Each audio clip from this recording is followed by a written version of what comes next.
Look at this. We've got joggers taking up the entire lane. Don't mind me. I'm just driving here.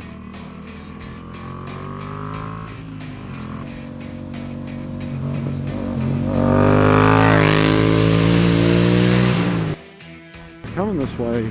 Just last night, right down this road in this lane, and it was about that same. I do a lot of riding after rush hour. I'll head out around 6:30 and just ride around when there's not so many cars on the road. It's a little bit cooler in the summertime. Cruise around till I see a place that looks like it would be a fun place to eat and just swing in there. I like to ride in groups. I like to ride alone too. But anyway, so doing that last night. Come up to this intersection. Okay.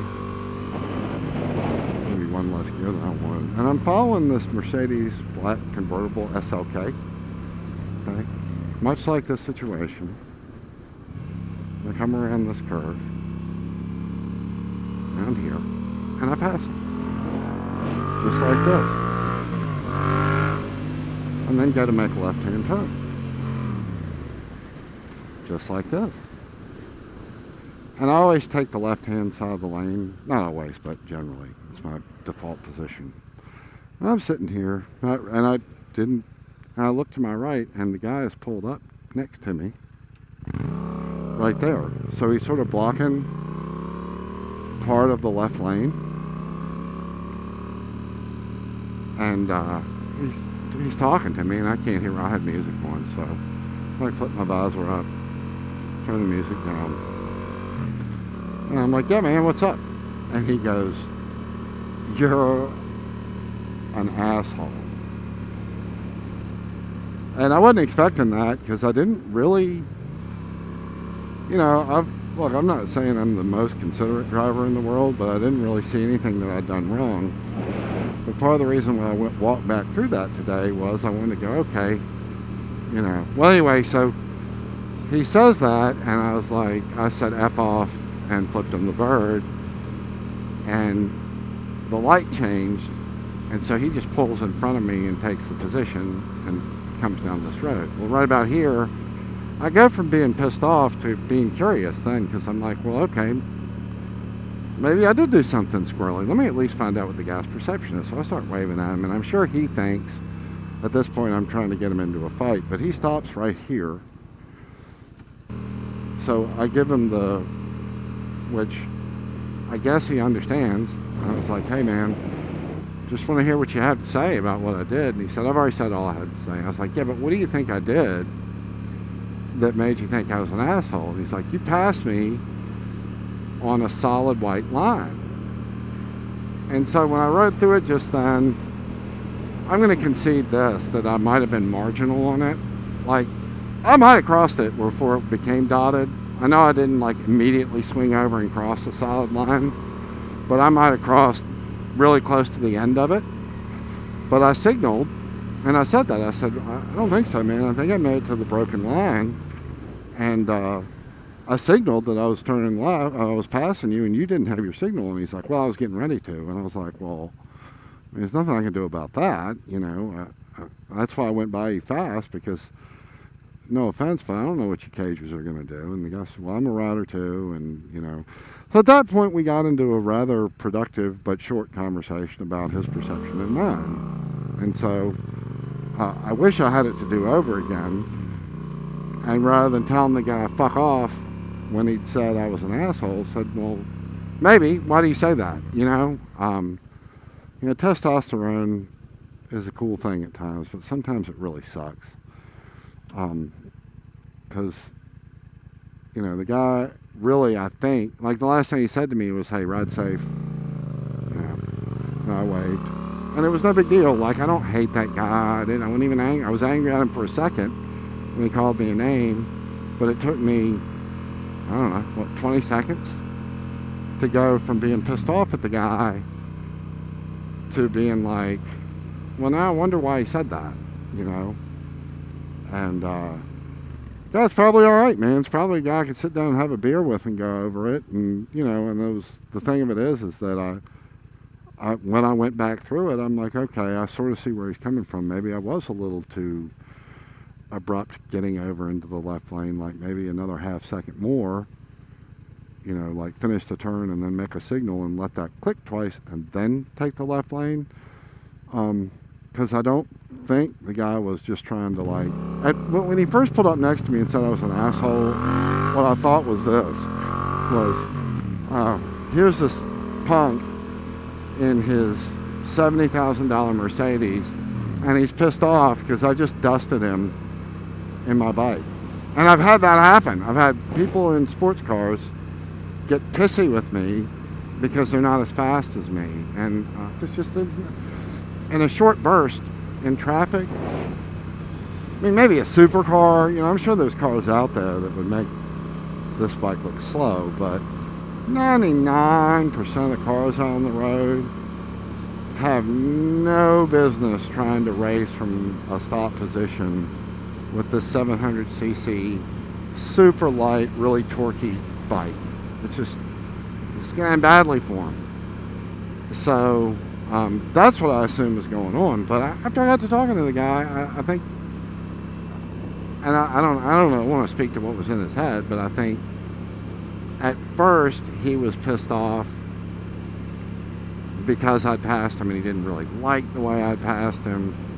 But I think that same amount of time from when we first talked to when we started talking again, you know, I guess he was I guess he got interested in my perspective too. I don't know. Anyway, I don't know what the point of all that was. It was interesting. The man, and you know, the damn thing about it is it would have made for a great video. I didn't have my camera on. And the more that kind of stuff happens, like I did not start this channel to have sensational stuff like some moto vloggers do. And there's nothing wrong with that, man. That's cool, man. That's what they're selling. I watch them. Snowcat is one of my favorite moto vloggers to watch, but he's kind of part of his shtick is being a professional hater, you know, and nitpicking at how stupid bad drivers are, and, you know, calling him on it and doing this thing, and that's totally cool. But that's his thing, that ain't my thing. But I wish I'd recorded it because I can only sort of retrace my steps like I did there and say, I think I did this way, but did I really? Like, you know, if you remember a story, you're going to remember it in a light that's favorable to you. So maybe I didn't do it like I just did it in the video there, or maybe I did cut over sooner, and maybe the signal happened as I was making the turn. So, you know, he looks up and there I am blasting by him with not a lot of warning and going at a high rate of speed. And then when he looks, he gets an earful because he's right here and my Yoshi's right there and it's loud. So I could see how that might rub me the wrong way. And that Mercedes sits low, so he was getting an earful of it, you know, as he was getting passed when he really didn't want to be passed and he wanted to make that left turn anyway, I guess. I don't know. But my point is the more I have stuff like that happen, the more I start to think I really just need to record all the time when I'm riding, even if I just throw away like 90%, 95% of that video.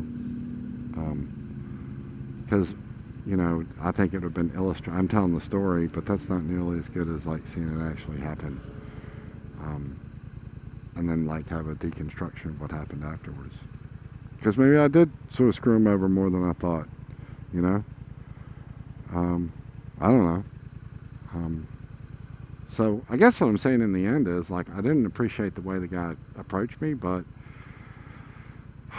like part of what I do for a living is sales, and getting feedback is a hard thing. Getting honest feedback is a hard thing to do sometimes because people don't always tell you what you need to hear. They tell you what, you know, if your customers like you, and most of my customers like me, they don't want to tell you that you screwed this up or that you didn't do well on that, you know. They just sort of deal with it, and then you never get any better.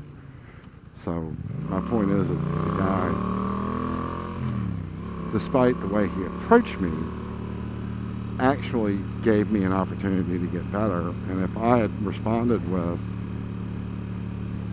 rather than F off, if I'd been like, okay, maybe you're right, can we talk for 5 minutes and you tell me what exactly I did?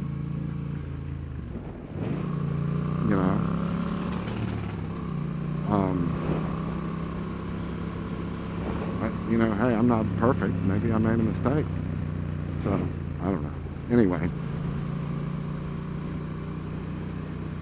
something I'm going to try to remember to, like, keep in the back of my mind from this point forward is, hey, you know, when a guy takes the time to tell you something, yeah, maybe he's just a jerk. Maybe he had a bad day at work and he needed somebody to sort of vent his frustration from events that had nothing to do with me on. But maybe that's only part of it. Maybe he had a crappy day at work, but I did something unsafe. And so part of what I'm hearing is him venting from his crap day at work or his, you know, wife or whatever, you know, something didn't go right. But that there is a basis in my action for the confrontation. So anyway, something to think about. Trying to get to be a better rider. And not just popping badass wheelies and not just being able to take a turn at a better angle at a higher speed and understanding the geometry of the perfect inside, outside, inside out late apex turn, but how am I going to maneuver on the street in a way that is going to minimize, like, riding a bike's risky, man. No matter how you do it, you add risk.